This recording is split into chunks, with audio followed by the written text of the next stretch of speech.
Law of divine oneness ఏం చెప్తుంది తెలుసండి? మనమిద్దరం వేరు వేరు వ్యక్తులమేమో, కానీ మన బంధం మాత్రం ఒకే శ్వాస లాంటిది.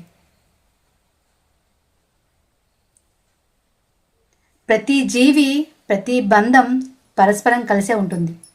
భార్యాభర్తల మధ్య ఈ ఒకటైన భావన లేకుండా బంధం బలపడదు.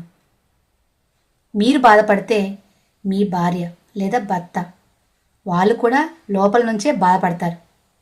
గమనించి ఉంటారు కదండి.